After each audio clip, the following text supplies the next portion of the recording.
Pit Stop CBN com Ricardo Barbosa. Ei, Ricardo, bom dia para você.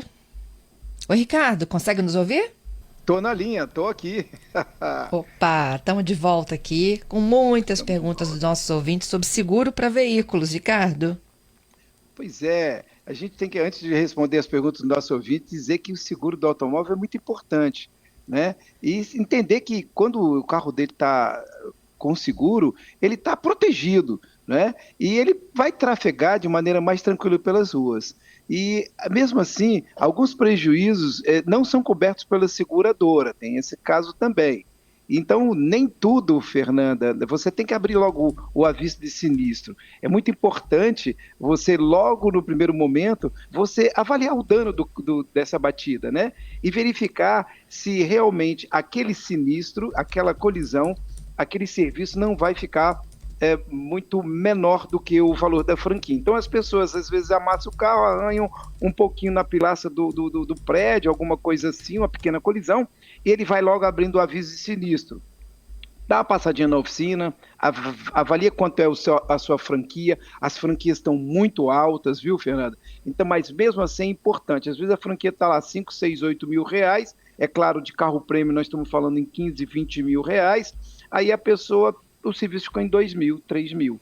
Então não precisa abrir o aviso de sinistro. Então é muito importante que você tenha esse detalhe no primeiro momento. Houve uma colisão, vai até a oficina e verifica mais ou menos quanto fica para facilitar não só a sua vida, como a vida também do corretor de seguro aí, que precisa saber mais ou menos para ver se abre o aviso de sinistro ou não. Ok, Fernanda? Isso. E aí, então, ó, já que você estava falando do sinistro, quando a gente contrata, né, um seguro, ele inclui o dano moral? Ah, boa, Fernanda. O que que acontece? Geralmente as pessoas não fazem, né? E isso está virando moda. As pessoas acabam pedindo dano moral. E é uma coisa que não é cara, Fernanda. Ela fica entre 30, 40, 50 reais a mais. Não é nada demais, é um valor pequeno, mas vale a pena, se você tiver a oportunidade, incluir na sua apólice. Converse com o seu corretor para você ficar tranquilo caso você tenha que pagar alguma coisa ligada a danos morais. Uhum. Tem uma outra também, que é muito comum. Quando a gente faz o seguro, a gente diz quem dirige, né? E Uhum. tem uma pergunta lá se tem filhos, né? Recém-habilitados, 18 anos. E aí, quando eu digo que só eu dirijo, mas quem bate o carro é uma outra pessoa, seguro cobre isso? Problema, hein? Problema, hein? Normalmente não. Na época da contratação, a seguradora não analisou esse risco. E você também não informou que teria outras pessoas dirigindo. Aí a seguradora não avaliou esse risco de um jovem condutor ao veículo, né? Ao volante. O que que acontece? Quando você fez o seguro, ele tinha 17, fez 18, e aí ele começou a dirigir. É importante conversar com seu corretor de seguro e atualizar a apólice. Mudança de endereço também é muito importante. O CEP é um fator de risco, Fernanda, e é algo que a seguradora analisa o tempo todo. Vou te dar um exemplo. Quando você fez o Uhum. seguro, estava casado, tá? Estava casado, tal, essa coisa toda, e aí parava o carro na garagem, acabou se separando, mudou para um outro endereço e agora você deixa o carro na rua. Você precisa avisar o seu corretor de seguro, ele irá fazer um ajuste na sua apólice. É difícil, mas a seguradora pode se negar em pagar o sinistro. Por quê? Você morava num bairro com baixo índice de roubo, o seu CEP era tranquilo, era um CEP que tinha baixo índice de roubo, você estava com seu carro todas as noites na garagem, e aí você mudou-se para um outro ambiente que tem um alto índice de roubo, e o seu carro dorme todos os dias na rua. Pronto, mudou toda a configuração do seu seguro. A seguradora precisa ser informada. O risco aumentou. Converse com o seu corretor de seguro, ele vai te orientar sobre isso. Entendido. Tem uma outra dúvida também, é tempo ideal de contratação do seguro para carro reservas. A gente tem que ter isso já claro? Tem, Fernanda. Olha, esse momento que nós estamos vivendo aí de falta de peça, dificuldade que o Brasil enfrenta, no mínimo 30 dias eu sugiro para carros populares. A pessoa às vezes chega com carro, eu tenho carro reserva de 7 dias. Só a chegada de peça, Fernanda, é 15 dias. Período de autorização leva de 1 a 3 dias, 4 dias, dependendo da seguradora. Tem seguradora com 2 dias já está liberando o sinistro, né, para você executar. Mas tem as peças que levam 15, 10 dias, pronto. Você tem carro reserva de 7, não adiantou nada, né? Então eu sugiro para carros populares 30 dias. Já para um carro premium, eu sugiro 60 dias. A demora de chegada de peças tem sido um problema para todo mundo, para a seguradora, para o segurado, para o terceiro e principalmente para os donos de oficina, porque as oficinas estão lotadas de carros aguardando a chegada de peças. Então, ao fazer o seu seguro, não só do carro, mas também para dano de terceiro, é muito importante você conversar com o seu corretor de seguro.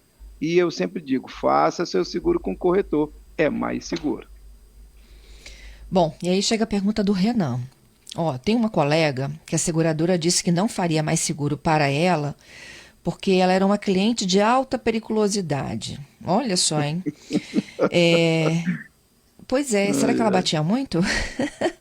Batia muito. O que acontece? É verdade. Essa cliente, essa pessoa aí que acaba tendo muitas colisões no decorrer de um ano de apólice, no período da apólice, a seguradora ela vai acompanhando esse índice de sinistralidade, né? Ela vai acompanhando todos esses clientes que batem demais, que arranham demais o carro, que acabam dando muito prejuízo para a seguradora.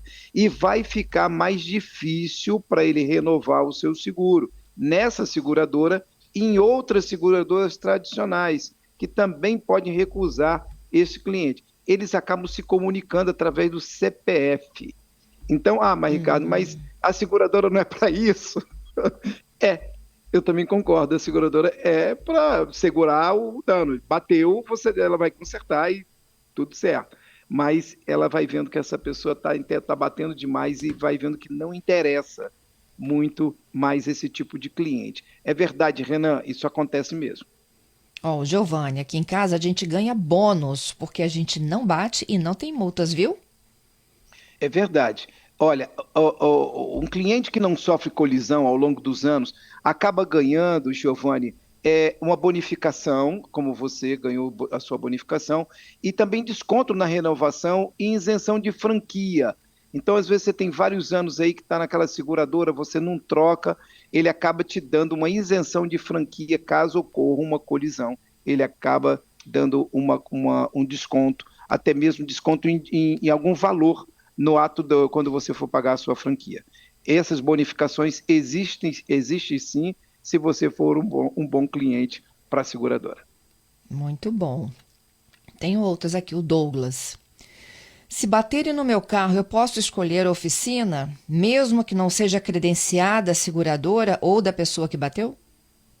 Boa, Douglas. Essa é uma dúvida muito grande. Sim, é direito seu. Você tem esse direito que é chamado de livre escolha, né? A seguradora vai tentar te indicar uma outra oficina credenciada para o processo andar mais rápido, né? Quando a oficina não conhece os procedimentos de determinadas seguradoras e também não tem um sistema de orçamentação adequado e o valor de mão de obra, Fernanda, já não está previamente alinhado, ela acaba não dando acordo. A oficina quer um valor muito maior, a seguradora já tem aquele valor ali que ela já paga todas as oficinas credenciadas, e aí ela acaba dificultando a liberação. Com isso, o seu sinistro, aquela colisão, aquela liberação, Fernanda, torna-se mais morosa. É por isso que, muitas vezes, quando você leva ou a seguradora te indica uma oficina credenciada, é para o serviço andar um pouco mais rápido. Mais uma participação aqui do Paulo. O terceiro que tem que levar o carro em oficina credenciada, terceiro, tá? Ou é de livre escolha?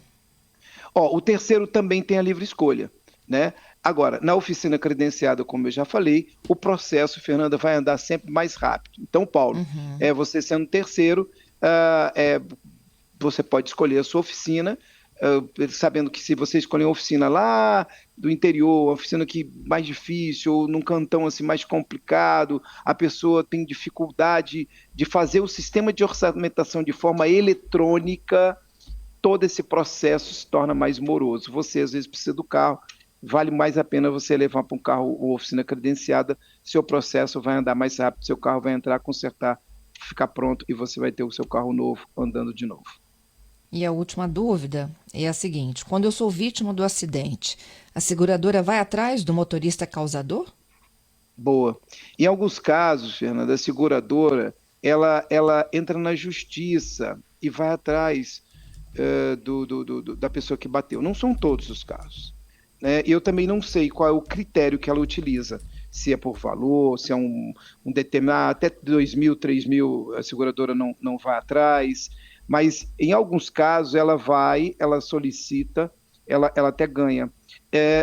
E o que acontece? Se você é o segurado e solicitar a seguradora, para algumas seguradoras, ela vai incluir a sua franquia no processo. Ela recebendo essa franquia, ela te devolve esse dinheiro. Então, não são todas as seguradoras que fazem isso. Algumas pessoas têm que fazer por conta própria, ir lá e cobrar a franquia, abrir um processo no Procon, pequenas causas, alguma coisa assim, para você rever essa franquia que você teve que pagar para a seguradora. Mas a Ok. seguradora tem ido atrás das pessoas que têm feito essas batidas, essas colisões aí nos carros dos seus segurados. Tá certo. Então, encerramos aqui nosso assunto seguro. As perguntas que chegaram agora, a gente te encaminha para responder na próxima segunda, então. Maravilha, Fernanda. E um abraço a todos vocês. Espero ter esclarecido nosso ouvinte as dúvidas aí ligadas à colisão, esse momento aí, se vale a pena ou não abrir o aviso de sinistro, ok? Muito obrigada, Ricardo. Boa semana para você, hein? Até semana que vem. Um forte abraço.